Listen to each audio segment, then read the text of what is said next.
اگر ریاکار آخر میں ریا سے سچی توبہ کرے تو اس پر ریا کی عبادت کی قضا واجب نہیں، بلکہ اس توبہ کی برکت سے گزشتہ نامقبول ریا کی عبادات بھی قبول ہو جائیں گی۔ شیخ طریقت امیر اہل سنت کے ہاتھ میں دیا اور ان کے ذریعے میں نے اپنا ہاتھ سرکار بغداد حضور غوث پاک رضی اللہ تعالی عنہ کے ہاتھ میں دیا۔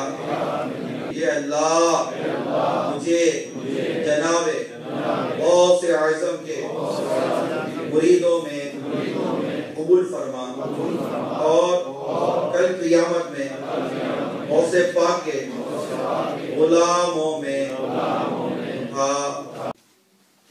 مذہبی، سماجی اور سیاسی طبقات سے وابستہ اسلامی بھائیوں نے بھی شرکت کی ہے، خاص ان کے لیے ترکیب بنائی گئی۔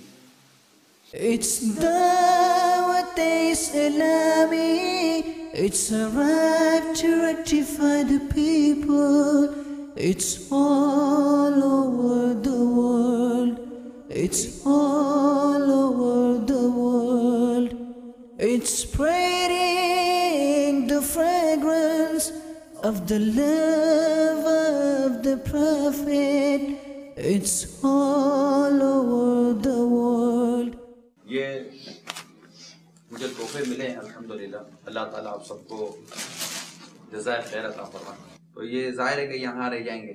مثال کے طور پر یہ 50 یورو کے اگر یہ تحفے ہیں تو اگر آپ 50 یورو کے مجھے رسالے دے دیتے مقتۃ المدینہ کے اور رسالے میں تقسیم کرتا، اس کا فائدہ زیادہ ہوگا۔ تو اللہ کرے کہ یہ بات ہمارے ذہن میں آ جائے کہ ان چیزوں پہ خرچ کرنے کے بجائے اچھا ہے کہ ہم مقتۃ المدینہ کے رسالے خریدیں، اس کو تحفے میں دے دیں، اس کو تقسیم کریں، انشاءاللہ اس کا فائدہ زیادہ ہوگا۔ 3 درس دیتے ہیں فیضان سنت کے، ان کو بھی مدینے کے لیے تحفے 7 درس دیتے ہیں آپ۔ چلو یہ آپ یہ